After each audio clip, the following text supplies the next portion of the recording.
The interesting part in fingerprints, I think, is that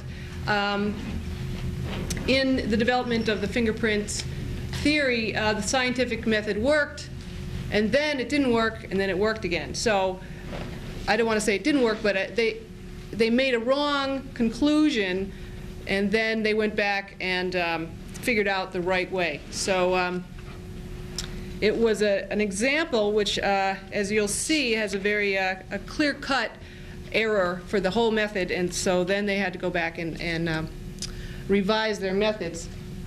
I think, as Amy told me, the class went over the scientific method, and there's several steps, one of which, the first one, is when you make an observation to look around and see something that you might wonder about, then come up with a hypothesis to explain your observations. And when you have a hypothesis, then you test it to see if it really is true, and then you can come to the conclusion of whether or not your hypothesis was right or not. And the scientific method used in France in the late 1800s does not have anything to do with the laboratory testing and measuring things in a test tube. However, we go through the same sort of steps, and we came up with a wrong conclusion, as I said. So if we talk about fingerprint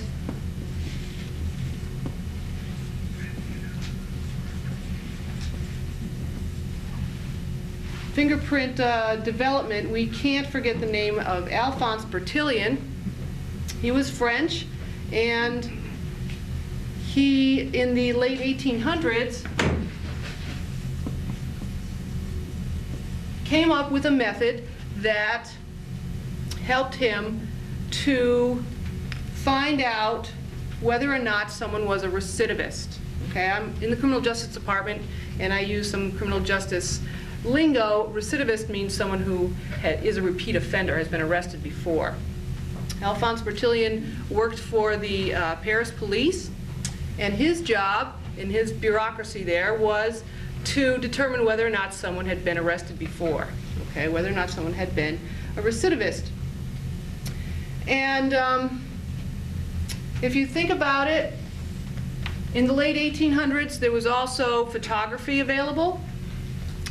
And France was a leading world power full of all kinds of great thinkers. So Alphonse Bertillon considered himself a great thinker and came up with an idea. He made some observations, and his observations were that people came in different shapes and sizes. He hypothesized that he can use that fact to identify people. Okay? He said that if we measure people, no one is going to have the same measurements. And his method is called anthropometry, or as we can also term it, biometrics. Measurements of actual human beings, of prisoners, to be able to identify one from the other. Now, previous to this, what they used to do with criminals was to brand them. And that's a good way to be able to tell whether someone has been arrested before, right? You just look for the brand. It's pretty easy. But France, being a very educated country, decided to get rid of that. So Alphonse's method was an answer to getting rid of this, this branding process. And he said that we should measure people and fill out a form, get some paperwork going, and if we check this, then we should be able to distinguish one person from another. We'll be able to tell if someone has been arrested before, even if, oh no, I left my thing up here, even if they give you the wrong name. So, his method includes 11 body measurements. Okay.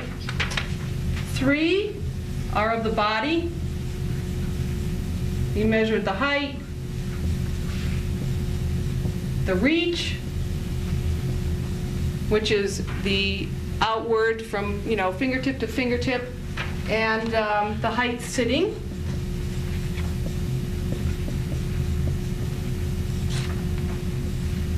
And he measured 2 measurements of the head. No. 3 measurements of the head. We have the length, width, and measurements of the right ear. Okay. And then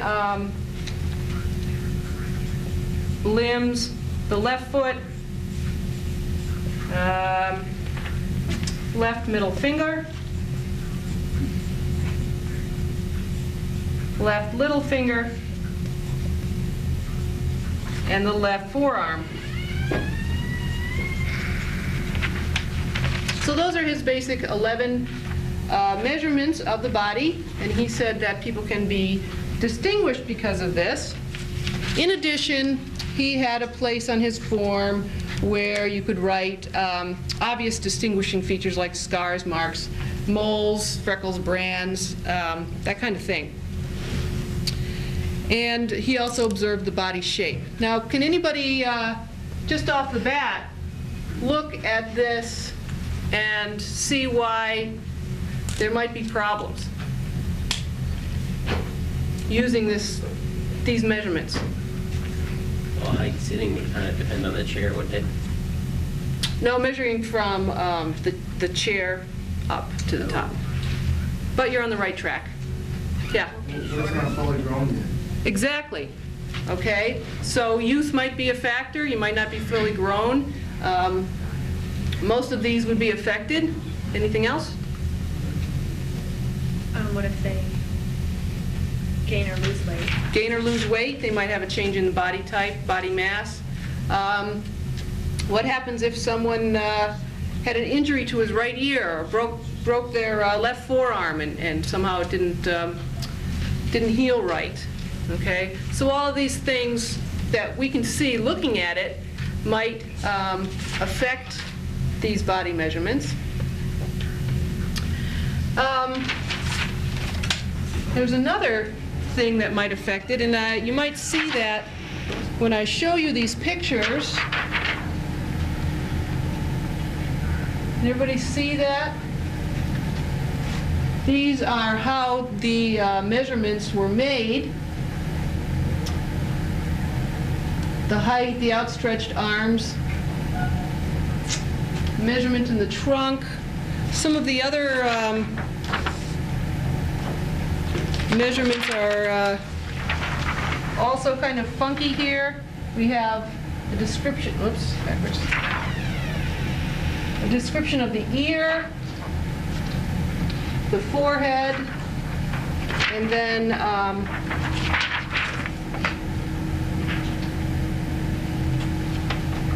here is someone measuring the left foot and the width of the head. I don't know if you can see that, but they're using special instruments, calipers, that are specially designed for these measurements. I hope you can also consider that the people that are taking these measurements have to be trained exactly how to make it, because if you're measuring the width of the skull around the head, you have to know exactly where to measure it or it's not going to come out right. So there's a lot of factors, not just the fact that the body can change, that may cause the measurements not to be exactly the same from one to the next. You might have a different technician making the measurements. You might not have the same equipment, all that kind of thing. So I think you can see from the get-go that this method has a lot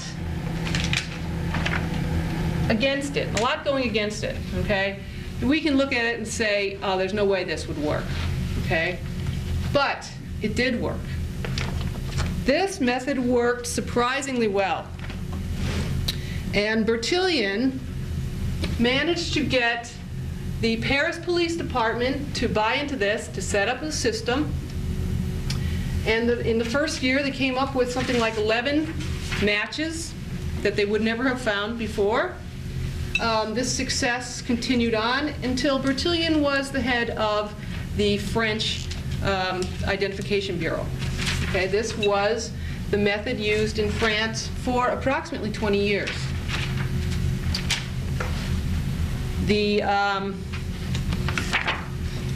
As I said, the advent of photography had come in, and Bertillon also included a photograph of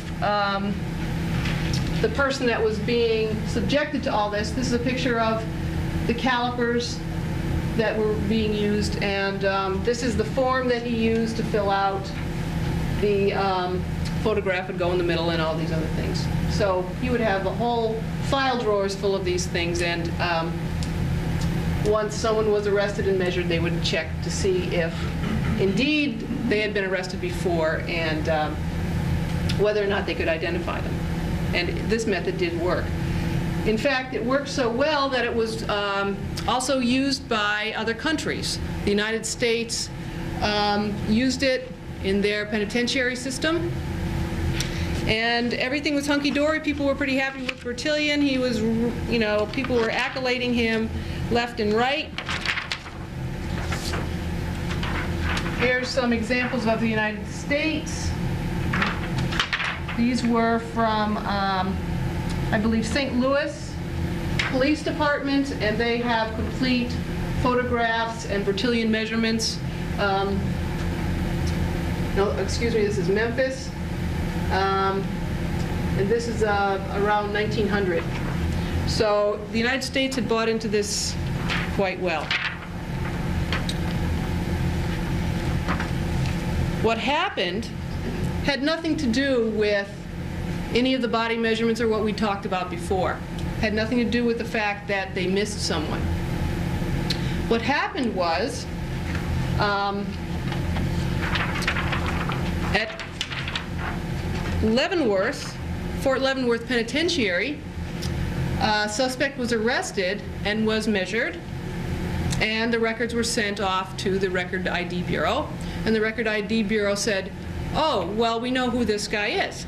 And they said, oh, good, he's been arrested before. And the ID Bureau says, not only has he been arrested before, but he's right here. Okay? They arrested someone, measured him. He had the identical measurements to someone that was already in jail. Okay? The pictures were taken of these two people.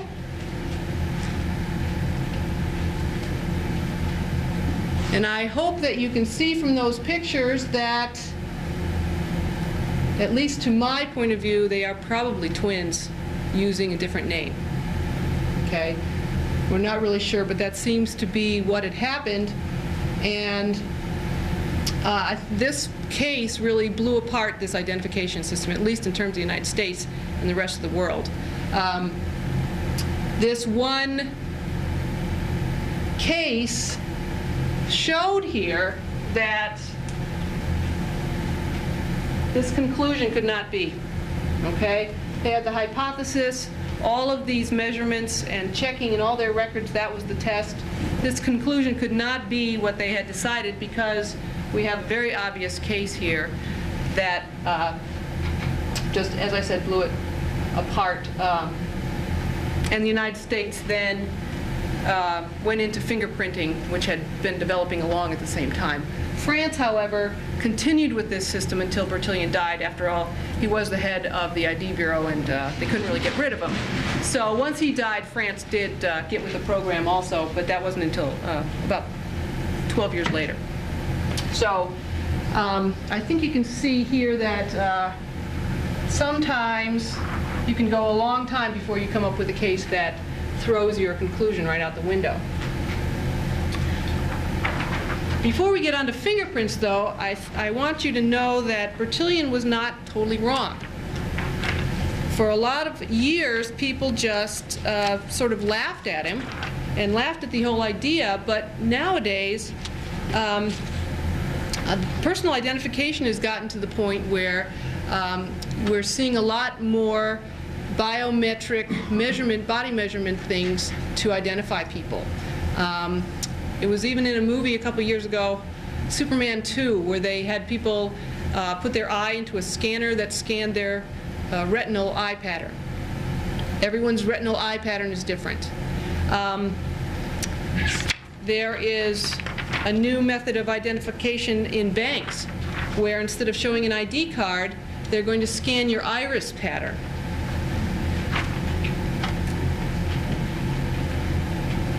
Because they're saying that there are no two iris patterns that are exactly the same. Okay? There is enough identifying information in irises in your eye that you can identify someone, and the idea is that when you go up to the bank window to cash a check, there's a camera that's shining around your eyes and can identify whether or not that's you or not. That is actually biometrics, and you know, Bertillon really may have been off on the wrong track, but he was right in the long run. People are different. He just had the wrong technology. I mean, measuring people is not it, but there are other things that people do vary in. Okay, any questions? Yeah? Would identical twins have different iris patterns? Yes. Okay, they also have different fingerprints, as you probably know. Yeah? With the scanner thing, could that hurt your eyes afterward? Could that? Apparently not. It's not a, you know, an X-ray vision or anything like that. It's just taking a picture from a camera a long way away. It's not a flash in your eyes or anything. But this is a very non-invasive method of identifying people that cannot be easily manipulated either. So he was not totally wrong. However, fingerprints and the development of fingerprints did continue, and I think there's another thing to mention about the person who developed fingerprints that sort of goes along with this, and this is, I didn't put the cover on this, Francis Galton is the one who is credited with really doing a lot of research on the development of fingerprints and the fact that they do indeed differ from person to person. But Francis Galton also went down a wrong road. Not necessarily about fingerprints, but he is,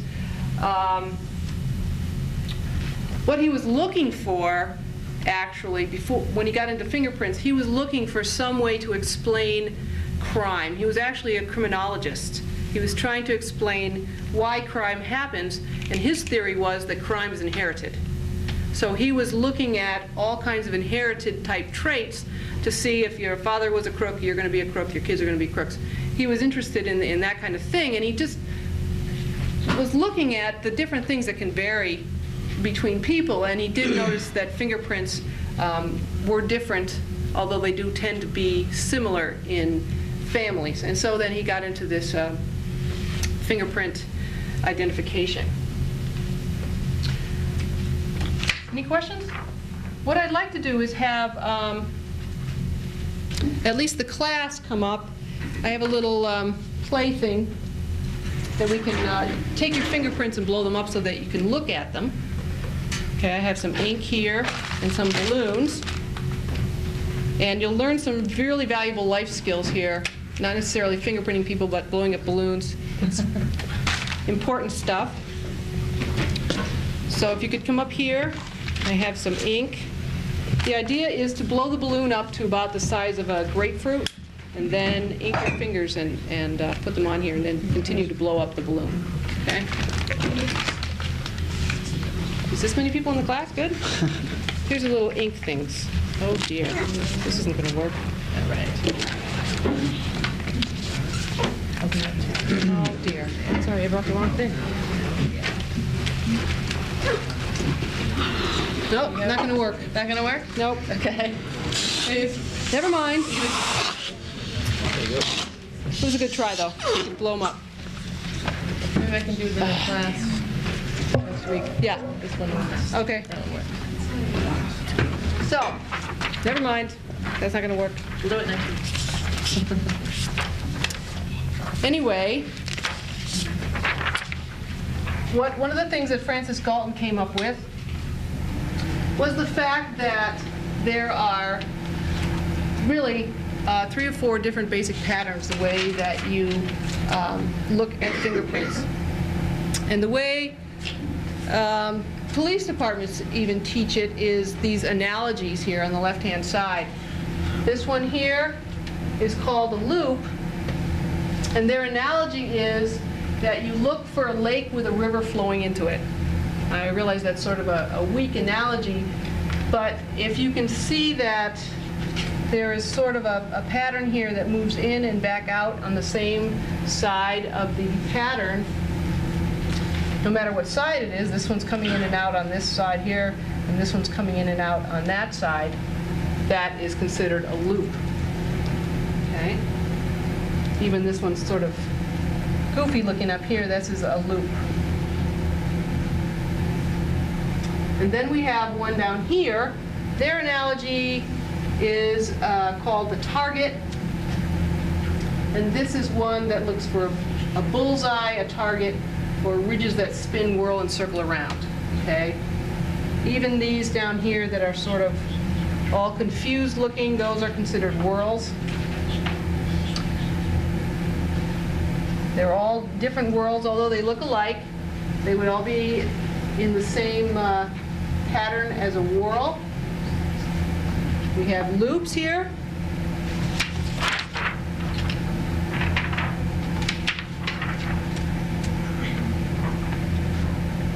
We have, these are both considered arches, which is why I said that there's either 3 or 4 patterns. Plain arches are just like little mountains. They call it the road test. If you can bike up and down them, those are plain arches. And tented arches, they call it the camping tent. If you can find a little ridge sticking up that holds the tent up, that is called a tented arch. Okay? These are actually the most rare of all. And these are the ones that Francis Galton was trying to follow through because they are so rare, trying to follow them down from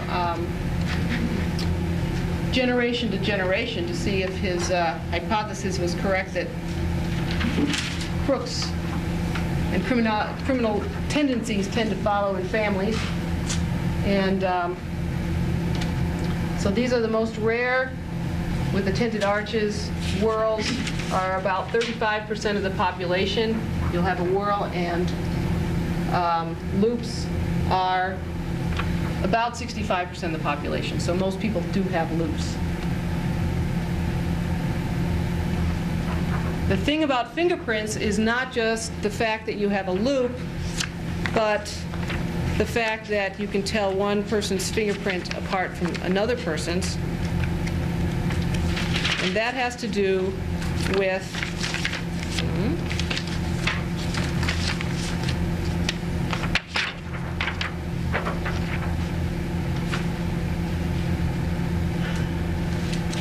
these 7 basic ridge characteristics. If you look beyond the pattern, beyond the loop pattern, and you look at the individual little characteristics of a fingerprint, then these things start to become important. These are the things that you look at to see whether or not someone's fingerprint is different from someone else's. There's a dot, an ending ridge, a bifurcation, trifurcation, all these things that the ridges can do while they're in your fingerprint. They're usually not seen until you look at them very closely, which is why I wanted to blow them up on your balloon. But anyway, if you can see that really there's only two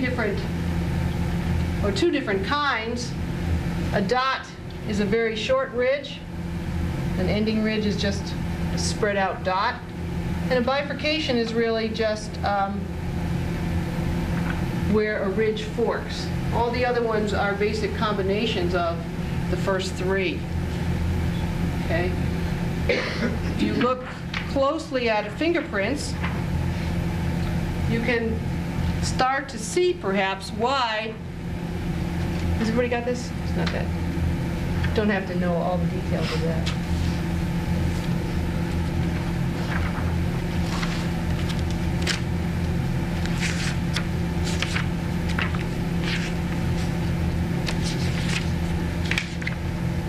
There's some bigger ones.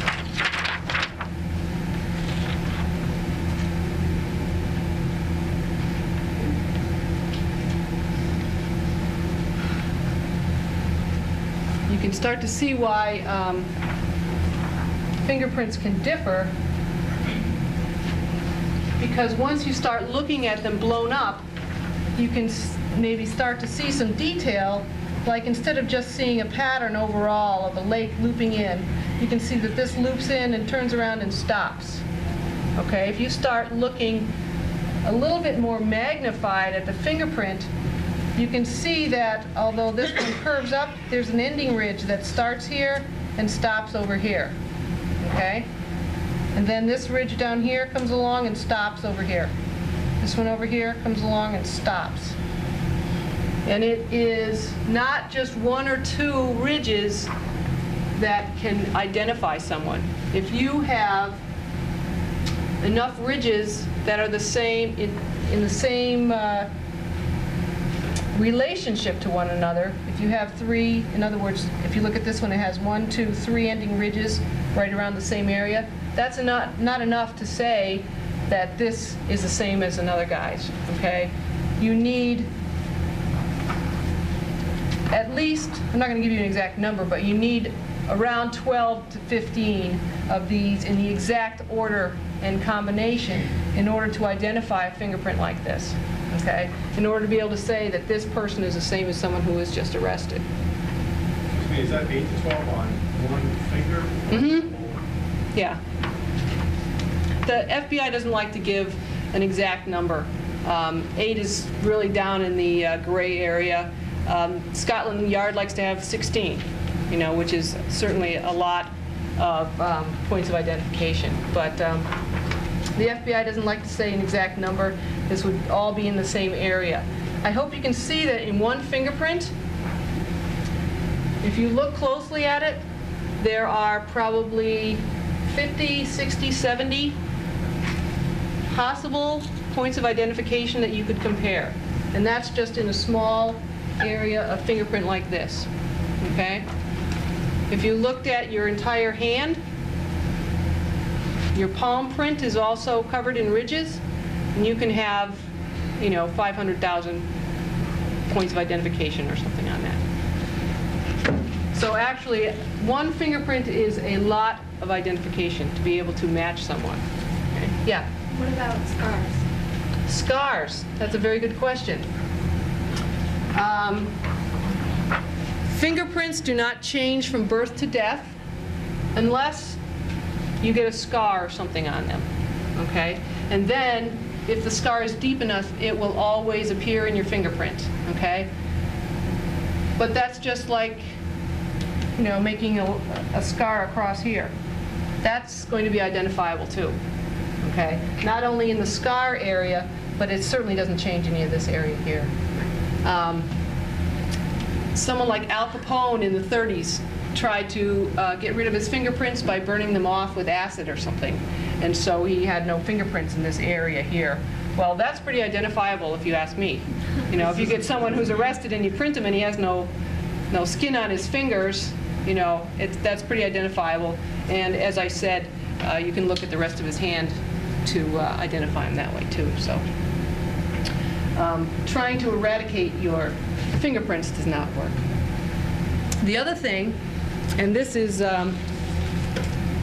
sort of late breaking, is that there's a lot of talk these days, let's see if I have a copy of it, of cloning. And if you are talking about a clone, you are talking about twins, right? Someone who has the same DNA, and you would expect them to be exactly the same. So your hypothesis here, if you wanted to say that perhaps if someone were cloned, they might have the same fingerprint. You know, that might be a reasonable hypothesis. What is the deal with clones? If you have the exact same DNA as you, are you going to have the same fingerprints? And I have an article here that actually a friend of mine helped out, and they cloned some primates in Washington State.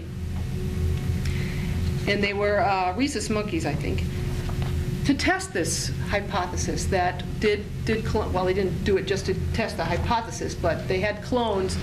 And so my friend came up with the idea of let's test these monkeys to see what really happens. And they tested them, and their conclusion was that even the clones have different fingerprints, okay? So they had the clones and they compared them, compared the fingerprints of the clones, and in their small test, they did find that even clones have different fingerprints, okay? And no one really knows why. I mean, you would think that if you have the same DNA, everything about you is going to be the same. But also remember, you can also call a twin a clone. They have the same DNA, identical twin. And they have different fingerprints also. So there's something going on that does cause the fingerprints to be different. Now,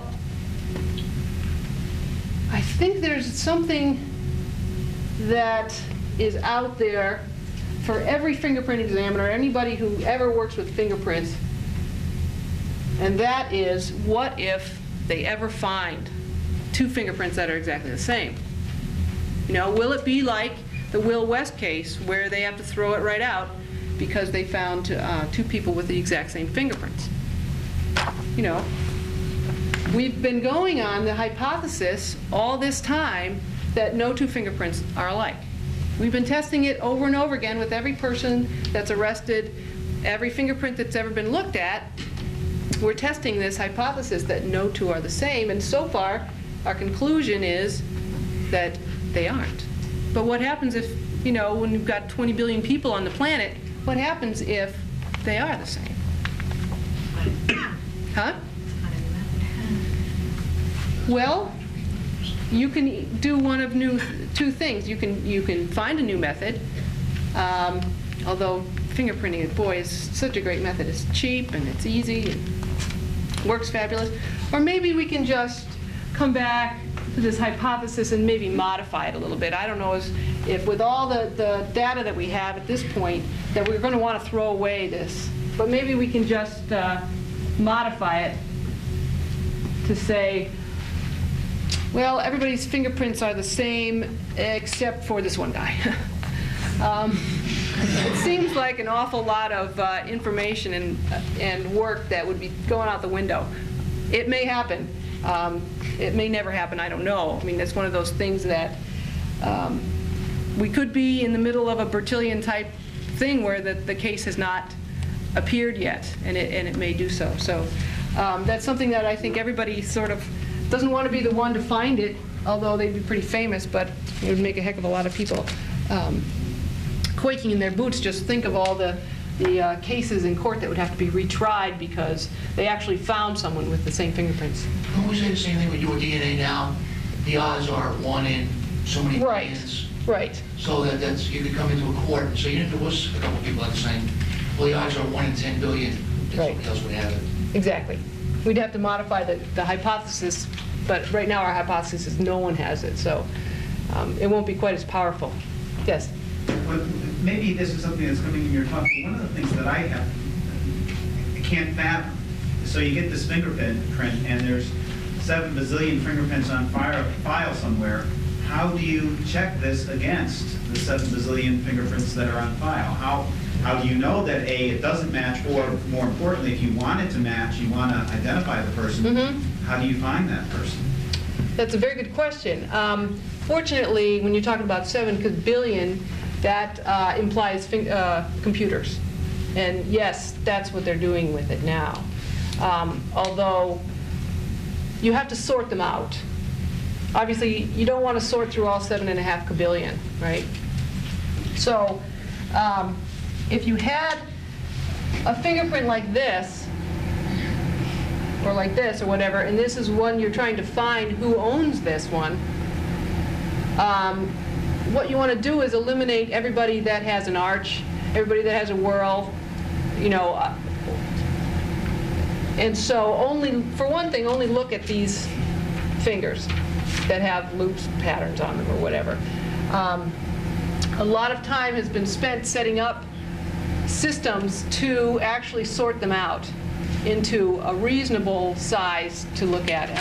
All the major police departments do have their own files that they're going to check first. And like you say, you don't want to go through them all. What you want to do is to separate them out, and so check all the ones that have the same pattern on the same finger, so that it really lessens your search. But yes, you have to go through each one individually. And even the fingerprint computer just comes up with possibilities. And then you have to look at them individually too, a human examiner. Yeah? Before there were computers, how did they do this? Because fingerprinting was used Right. as identification.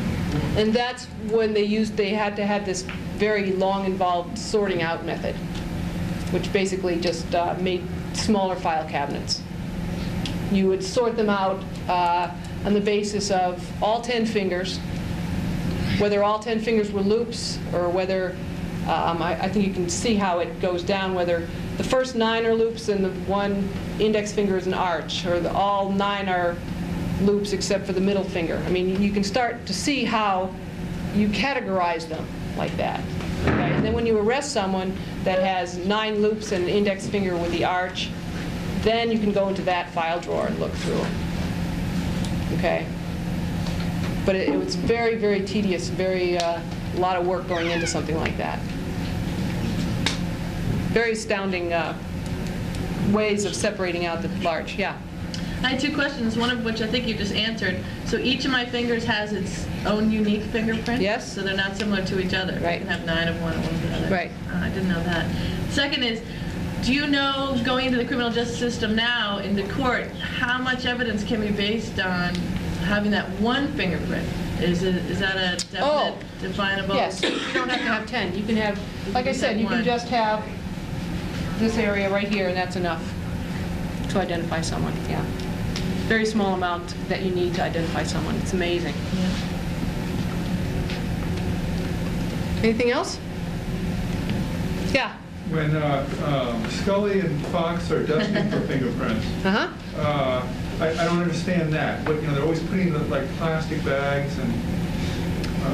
Okay, what we're talking about here is basically inking up the fingerprints and putting them on a piece of paper and filing them.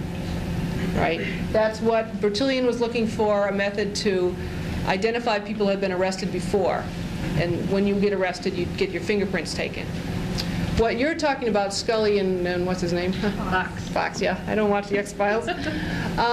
Those are called latent fingerprints, and those are the fingerprints that are left at the crime scene. Okay? And those are treated with powder to make them visible, and then you can lift them off with tape and put them on a piece of paper. They're basically oil and grease or whatever that's on your fingers that are left when you touch something. I mean, I know everybody's seen it on their windows. If a little kid has come along and left their fingerprints, right? That's what they are. They're just oil and grease left in the pattern of your fingerprints. And so you can lift those and take them back. Now that is very difficult to do, is to take those and search through all those files. Because you don't know what fingerprint it came from or anything. You don't know which number finger it is, or sometimes they don't even know the pattern. And that's very difficult, and that's where the computers have been extremely helpful in that. Okay? Does that answer your question? Yeah? Do all people secrete or create fingerprints with equal likelihood? Fingerprints really are sweat. And your fingers produce sweat when you're nervous. They're also produced by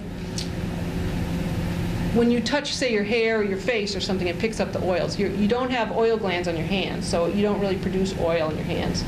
You produce it from picking it up from your hair or touching something and transferring it.